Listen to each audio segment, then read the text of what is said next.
Welcome back, guys, to another episode of Investing Future. I gotta adjust this YouTube. It seems like it's blurry. I want to make sure it comes out clear. Let's see, why is that blurry?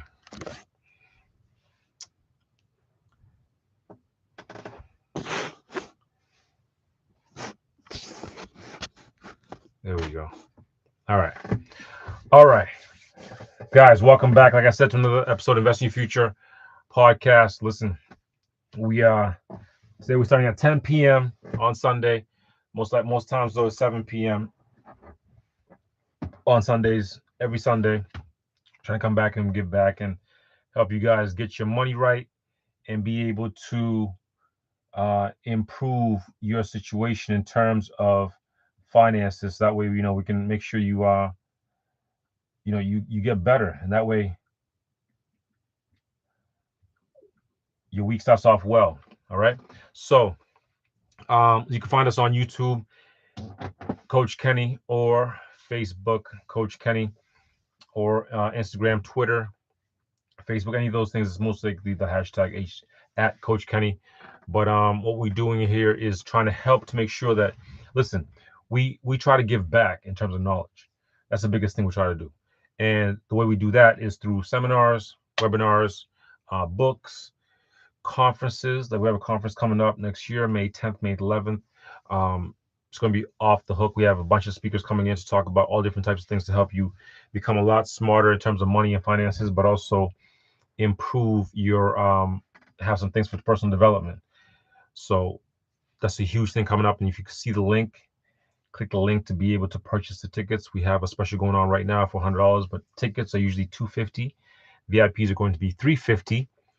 But if you book now, it's $100 for the ticket. I mean, it's pretty much at cost of what's going to cost me to run the conference. So sign up, and I want to make sure I see you guys there and be able to, like I said, help you improve your finances. So if you guys don't know who I am, I'm Coach Kenny. I've been doing this for a couple of years now in terms of real estate, entrepreneurship, and also businesses.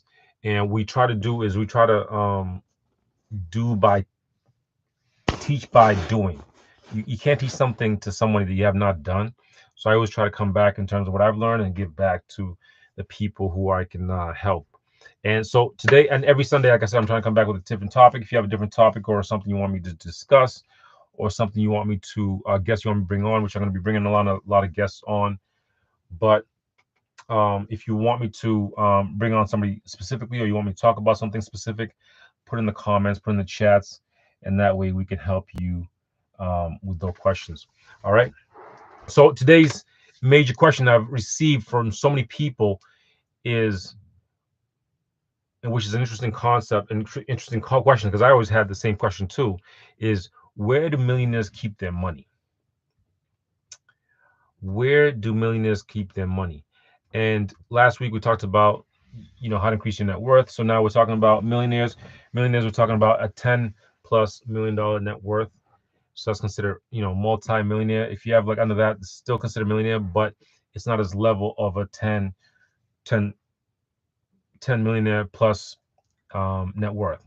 So those are the kind of people I'm talking about right now. Now you might say, okay, listen, Coach Kenny, I'm not there. I'm not that place. No, you're not there, and you might not be there. You might never get there. But the whole point is to understand what they do with their money, because that way you could actually duplicate it with your money and hopefully get there in the future if you want to get there. All right. That's the whole reason of this conversation we're having today. All right. So where do millionaires keep their money? So a couple of things. Millionaires bank different than us. All right. Millionaires bank different than most people. And the reason millionaires bank differently is because they have a lot more to lose. All right. So if you think about it, and I used to work in a bank, and this is what really helped me think differently. When any bank you go to, any bank that you associate yourself with, anybody you have your checking account, savings account with, you are protected under what we call FDIC. FDIC is the Federal Deposit Insurance Company, which is pretty much just protects your money in the bank, and what it protects it up to is $250,000. All right, so FDIC. So, and what they do is they say, okay, listen, they go to the bank. The bank pays an insurance. The bank pays an insurance every single month, every single year, and that insurance is going to the FDIC.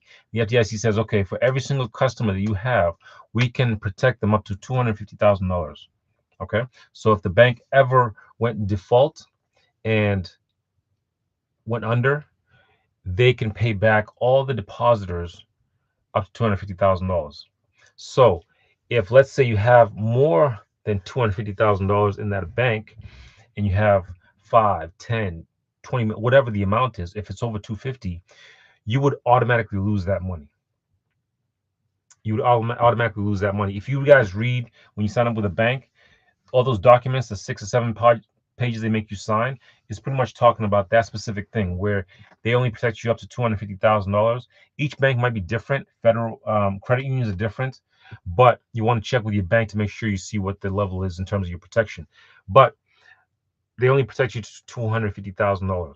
After that, you would consider that they'll consider that a loss, so you'd lose that money. So millionaires don't want to lose that money. All right.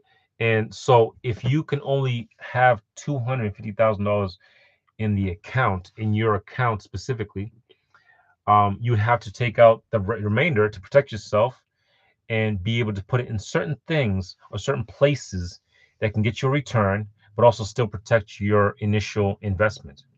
So this is why the question came up: where do millionaires keep their money? Because you can only have so many bank accounts. I mean, you can open up every single time a new bank account, but you can only put 250 in there.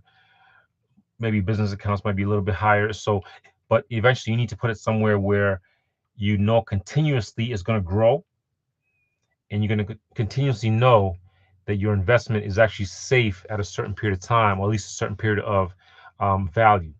So now this comes down to every millionaire acts different. Every millionaire does things differently, but this is the general statistic. And this came from family offices.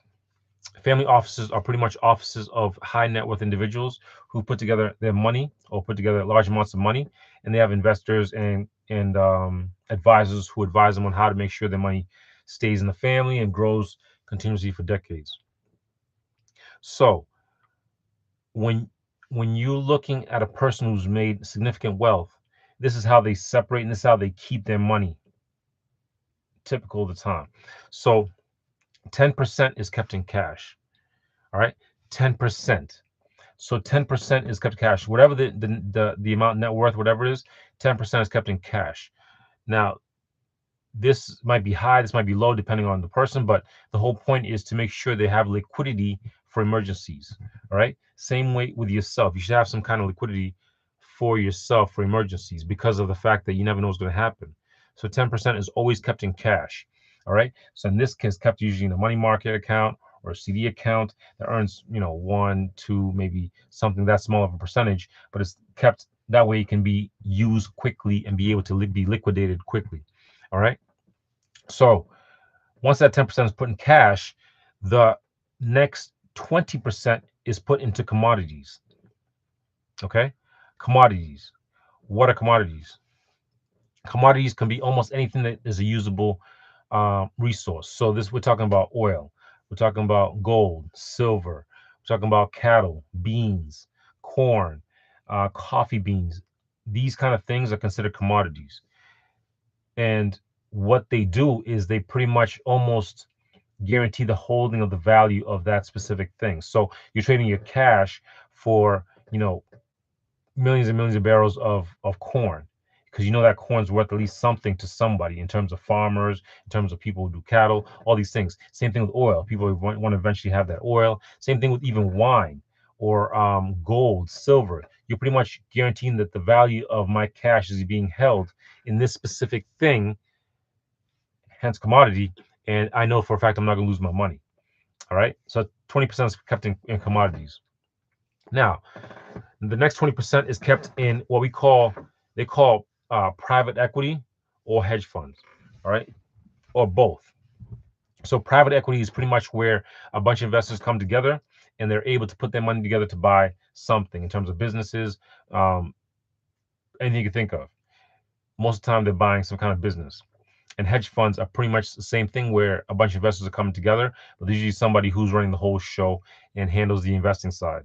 All right. So 20% is kept in those kind of things, which are very, very private. You have to have a certain net worth in terms to be able to play in the private equity firm realm, and also even the hedge funds. You have to have certain specific amount of money to be able to start a hedge fund. You also have to specific people on your team to start a hedge fund. People you have to work with to be able to consider your hedge fund legitimate. All those things take a lot of money, a lot of time. That's why a lot of people don't do it, but a lot of people make money when they do those things. All right. So 20% is kept in that. The next 20% is kept in real estate. All right. Real estate. So, and this is for, since we're talking about people with, 100 million plus, whatever the amount, they're keeping their money in real estate because they know for a fact that real estate increases in value. Most likely, they're going to get some kind of cash flow from the real estate. They're going to get tax benefits also from the real estate. And most of the real estate they're investing in, especially high net worth individuals, where they're keeping their money, is residential in terms of apartment buildings and large commercial buildings. We're talking about warehouses, malls, um, farmland, all these things. I'm talking about hectares where they buy this, they hold it for 5, 10, 20 years, whatever the amount is, and they know for a fact that I'm going to produce something from it, either some kind of income, and then also same thing where I'll be able to sell it in the future for a higher value. So that's 20% of their net worth, and also where they keep their money is in real estate, commercial and residential on the apartment building side, commercial on the malls, large retail, large farmlands to be able to produce some kind of income from them also. All right. So next 20%, I'm sorry, next 10% is kept in insurance. This is the interesting part. All right. This is the part that gets me really interested. Listen, they're keeping their information, their money in pretty much a policy, an insurance policy. And what's this insurance policy? The insurance policy is pretty much guaranteeing, it's a death benefit. All right. So it's a death benefit on somebody. It could be themselves, could be somebody else, could be anybody in their family. And they're buying insurance so that when that person passes away, they will get a check.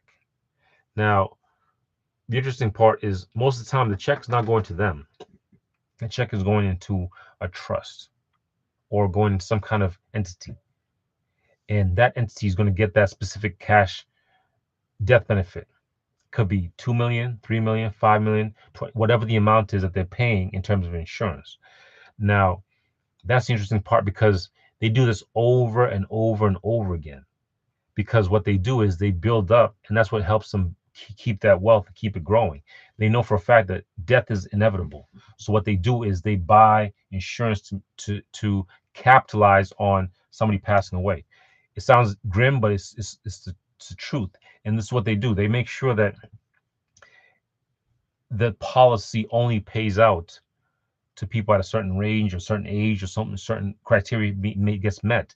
Otherwise, every single time somebody new in the family or somebody in the company gets a new insurance policy, that insurance policy is automatically directed to the cash value is automatically directed to that trust. So it automatically keeps growing. That's the interesting part. 10% goes to the insurance. All right. And the last 10% pretty much goes to almost in terms of like investments in terms of new businesses, new things that can really can be lost in terms of money. They're very risk averse. So think about it. Almost 90% of the money that they bring in is put back in some kind of form of cash, commodity, real estate, or private equity or hedge fund, and the other 10% is put on ways to be able to capitalize on certain new things like crypto, like different things that can really differentiate and also give them a nice little diversification in terms of their money, because you never know what's going to happen. I mean, NFTs came across, crypto came across. You never know what's going to come across.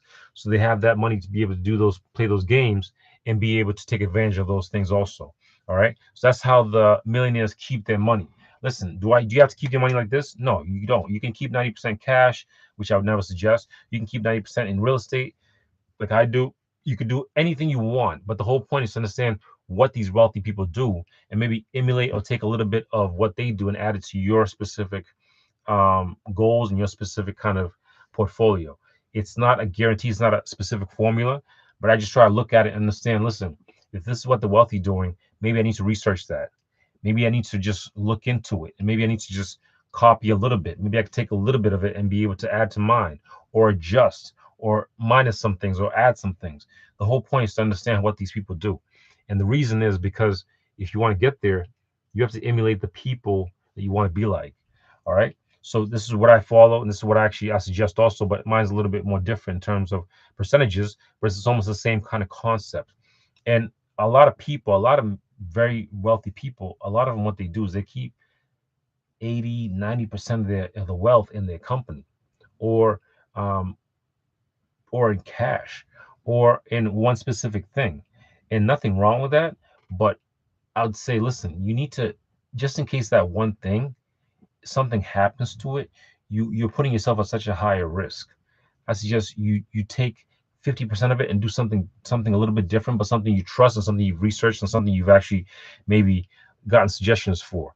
But understand, if you keep more than $1 million in the account in a bank, your you're risking almost $750,000 in that account just in case that bank ever defaulted.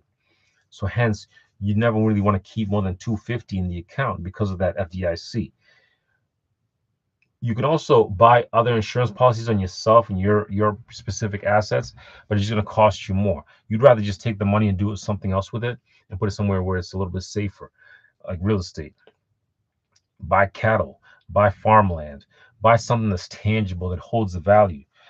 Gold and silver, I'm not a really big fan of because the fact that you have to find a way to store it, people could steal it. It's hard to really transact with also, because of the fact that it's such a tangible thing. I'd want to keep something where I'm not worried about storing it. I'm not worried about theft. I'm not worried about those kind of specific things. I want to focus on something that's just stable. Now, also, what I realized is when I see really wealthy people, they that last 10%, they buy things that are pleasing to them, but also make them money. Let me give you an example. Antique furniture. I've went to wealthy people's house where they had this furniture where you've never seen before because it's very, very one of one, modern, all these, like it's just something that's very, very different, and it holds its value. It might be from the 19th, whatever century or whatever. It might be specifically made by a certain artist or certain, person who works with the wood or certain, like all these specific things, and that's increases value. And they bought it, let's say at $4,000, $40,000, and they know it's going to be worth more in the future because of that specific artist, that specific person who's built it. Artwork. I've seen pieces of art that are small and large, and they told me, "Oh yeah, this is a $2 million painting." You're like, "What? How's that possible?" Because that artist, that person, they bought it because they know that at least, hey, my 2 million is here. They probably have insurance policies on those things too, but they get to enjoy that piece of art. Same thing with wine and whiskey, rum. All these specific things I've seen people buy them to hold that value.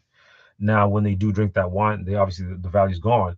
And also same thing with the art. If they sell it, obviously the value's gone. But they know that they look around their house, all you see is high valuable things in terms of artwork, in terms of even maybe the house itself might be a specific house that was built by a certain architect.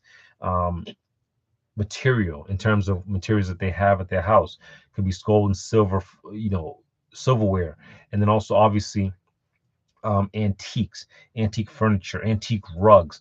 I've seen things where you would never know that this thing is worth that much until you're actually into that realm. So that's why auctions are huge. These auctions are massive to the wealthy because that's where they can buy these specific things and hold their cash and be able to keep that value so they don't lose the value in the banks. All right. So that's what I'm talking about in terms of, like I say, is just where the millionaires keep their cash and be able to just, like I said, add to your specific goal what you want to do, but figure out what you want to do and make sure that you don't lose value with your cash. It's absolutely brutal if you if a bank ever went bankrupt or defaulted and you lost millions of dollars because you didn't know about those specific things. All right. All right. So let's answer some questions here real quick. Let me see. I got okay. Coach Henry, I keep a low balance, but I keep all my assets high. What do I want to do? I just keep that going? Okay. Yeah. So what do I keep going? Yeah. That's actually a great. I mean, for me, same myself. My balances are low. Most of my money goes right into assets. It's also it's also vital to understand. Listen, I don't know where you are. I don't know where you're located, but understand everyone's specific area is different. If you have a lot of opportunity around you to put your cash somewhere that's can actually really increase, then do it because the fact that it's not going to be worth money a lot in the bank. But if you don't, then you might want to look somewhere overseas or somewhere different where you can do something else with it because the fact that maybe your money is not working as hard or is not increasing in value. All right. Let me see here. What another question here we got? All right. How much cash do I keep in my bank account? All right. That's like I said, a personal question. You really don't you want to think of like your month's bills or even 2 months bills in terms of let's say $5,000 is your monthly bills. You want to keep anywhere from $8,000 to $10,000 in your bank account. That's all you really need. That's all you really need. To be honest, as long as you have income coming in every single month, you really don't need that a lot of cash in your account. Like I don't see the benefit in it. That money should be working somewhere, should be doing something for you. Now, unless you're planning a big move, yes, maybe keep it, but otherwise, put it in a CD. Especially if you know you're not going to be using it for 6 months, 3 months, 9 months, just put in a CD, earn some little interest, and still plan your deals. And then know, okay, next year, January or this month, I'm going to have my money available, and I've earned some interest in it. Otherwise, just cash sitting is actually very, very, very, very negative on your balance sheet and also your specific what you're trying to do because of the fact that you're losing value. All right. Let me see another question here we got. All right.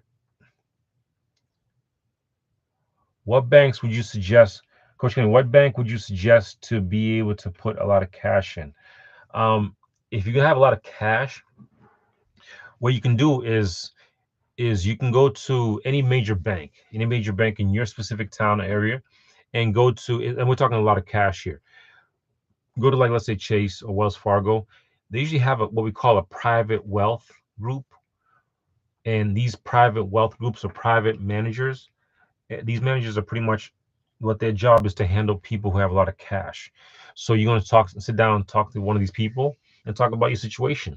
So they usually call it private wealth managers or private banking, any of those things. Look in your specific area, what bank it is, ask for those specific things and tell them about your situation. And also understand, because you have a lot of cash, things get very, very suspicious. Like you can't just go to the bank and ask for $1 million out. You have to be working with a private banker. You have to be working with a private wealth manager because of the fact that it's such a large amount. If you ever go to the bank and ask, listen, I need $500,000, they can't just give it to you, which is crazy. Could be it's your money. They can't just give it to you because they don't have that cash available. So same thing with yourself. You don't need that much money available to you. You want to keep just the amount that you need to be able to survive, but then the rest you be investing. So if you go to the bank and say, listen, I need $500,000 or $1 million, they say, listen, give us about 6 weeks, 4 to 6 weeks to get you the cash. And also bring your ID, make sure and also they might even ask you what do you need the cash for, which is absolutely absurd. So understand that concept because that's what's going to help you also maybe handle your money. If you take out large amounts of money for yourself, ask yourself, what are you going to do with the money? Ask yourself, why am I taking out this cash? What am I going to do with it? Is it going to bring me back a return? And the biggest thing also is when you deal with these wealth managers, they're speaking a totally different language. They're not talking to normal banker language. They're not talking about deposits and stuff. They're talking about ways to be able to um, increase your cash balances. This is the biggest thing. So they talk in a whole different language. I suggest you learn that language, especially if you want to be dealing with them. All right. So great question. Thank you. Thanks for that question. I appreciate it. Let me see here. Another question here we got coming in. All right. Coach Kenny, I have 4 bank accounts and they all have over 250. What should I do? All right. So if you have accounts that are over 250, you need to figure out a way to get that money down out and put it somewhere else. It could be another bank account. That's so you can put another 250 somewhere else. You could put it, like I said, in any of these things that we talked about. Buy a piece of property, buy some stocks. If you, I wouldn't say buy stocks because I hate stocks, but I'd say buy something tangible. And most people, especially the older folks, they used to buy bonds. All right, bonds are pretty much you're lending money to the government, and by doing that, they give you a certain percentage, but they hold your cash for however long that bond is. It could be, 6 months, 9 months, 10 years. It doesn't matter. The amount is they guarantee you a certain return. So if you want to be stable, they always say bonds. That's why everything's always about bonds in terms of stability. But yeah, I would suggest you definitely try to take your money out and be able to keep it under that 250 and put it somewhere else where it's going to be holding its value. If you want to do something with it, then do something with it, but don't hold it too long because you never know what's going to happen with the bank. People who were banking with Sun Valley Trust and back in California, the bank that failed a couple months ago, they didn't know that that bank was going to fail. There's no large notice. There's no until it happens that you don't know. And obviously, there's banks out there that you could deal with that are much larger. So Chase, BOA, Wells Fargo, JP, like all these banks are pretty much hard to fail. So if you can get into those banks, great. If you can't, if you have to get into these smaller banks, then just be wary of the amount that they can save you in terms of if the bank ever defaulted. You want to keep that in mind, especially whatever bank you're working with. All right. All right. Let me see here. Okay, another question coming in here. All right, Coach Kenny, what? How? Oh, no, sorry. Let me see. Yeah, Coach Kenny, how can I open a new bank account? Um, okay, how to open up a new bank account? All you do to open up a new bank account is you have to go to the bank. You have to have a specific ID, like driver's license or regular state ID. You also have to have most likely something else that another certain type of ID. Could be a credit card, could be another bank card with your name on it, and that's pretty much it. That's all you really need. You don't really need too much in terms of information. If you're opening up a business account, you need a lot more information. But specifically, regular bank accounts, you pretty much just you need your ID, maybe another piece to show your name on there, and then also if you're too new or too young, you might need a co-signer specifically because the fact that you are might be too young in terms of age. I don't know how old you are, but otherwise you want to keep it very, very simple in terms of just bring an ID and bring something else that shows your name. All right. All right. Let me see here. Another couple questions and then I'm gonna get out of here. All right. Cool. What what is your suggestions in terms of commodities? What is my suggestions in terms of commodities? Um, I mean, one thing that I really I like a lot, and I love this for some reason for so long a period of time, is farmland. If you could find some good farmland that's producing, man, farmland is such an organic commodity, such an organic investment because it's just land. As long as you take care of it and does the things for you in terms of producing, you have something that can produce for you endlessly. So farmland is probably number one for me if you can afford it, if you're something like that. Next would be something like gold and silver. I'd say that's pretty much next thing for me. But then I'll definitely after that I'd probably look into larger crops, especially if you can find a way to be able to get them at a certain good price. So we're talking about crops like coffee beans because people always drink coffee, oil, gas, anything like that that is a large enough commodity, you can always make money with because it's always needed. All right. So that's what I suggest in terms of that order. But like I said, listen, I'm not a financial advisor, I'm not an accountant or anything like that. Always reach out to your specific person who you advise you. I'm just giving you advice in terms of what I would do if I was in your situation. All right. Another question here. Coach Honey, do you own any private equity or hedge fund? No, I don't own any well, I have private equity in my own companies, but I don't do any of the outside private equity, and also I don't own a hedge fund. I know some people own hedge funds, and they're very profitable, but it's also very, very expensive. So I don't know if I'll in the future I might open a hedge fund, but it doesn't seem like something I'd really be interested in. To be honest, I've heard guys who own it. It doesn't seem like something that really interests me. I'd rather be private and have my own enterprise have my own holding company and be able to expand that way. All right, let me see here. Okay, another question coming in. Coach Henny, would you suggest owning stocks or bonds? Another great question. Stocks or bonds? So, and this is just coming from me in terms of my own personal opinion. All right, don't take it to be the gospel, but this, and I've done the research on it. I'd probably own some stocks, but I'd own stocks, specific stocks. Like I talk about this all the time. I'd own specific stocks that pay dividends. That's the only thing I would do. Just own stocks that pay dividends. If it doesn't pay me a dividend, I don't even look at it. I understand Berkshire Hathaway. I own a couple of those, but those are specific reasons I own those. But everything else should be paying you a specific amount every single quarter, month, year. It doesn't matter because of the fact that it could go to zero. All right. All right. Last question here. Last question here. Let me see here. What oh, hold on, let me see. Coach Kenny, would you open a credit union or would you open a bank account first? Oh, okay. So would I want to open a credit union or a regular bank first? Why not both? But if I was going to open up the first one, I'd open up the big bank first. If it was a big bank that I know can't fail, that has a lot of branches and has a lot of big footprints, maybe certain areas, southeast or maybe national, I'd open up that account first. Build up some big trust. Maybe open up a checking and savings account. If I have a business, I'd open up a business account also with them. I'd open up as many accounts with them as possible to build that relationship.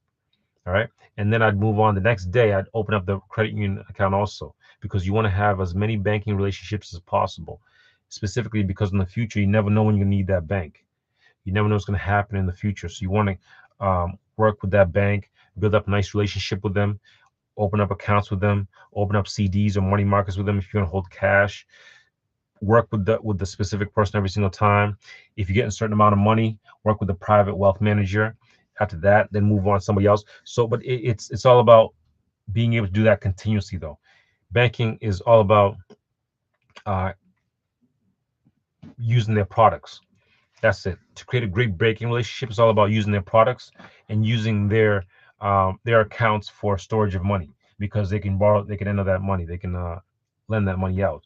So that's when you create that nice relationship with that bank. All right, all right, guys. Like I said, this is what we talked about today. Is just where do millionaires keep their money. If you guys missed it, go back and listen back to the episode. But otherwise, listen. Don't forget also the conference May 10th, May 11th, 2024. We're going to be talking a lot more about this in terms of what you do with the cash, how you should store it, where you should store it, how you should keep it secure, how to make sure it flips and works for you. Listen, don't miss this conference, right? Tickets are still available. Don't forget that special is still going on right now. All right, click the link wherever you listen to this, and I'll see you guys next week on Sunday. All right. Until then, I'll see you at the top.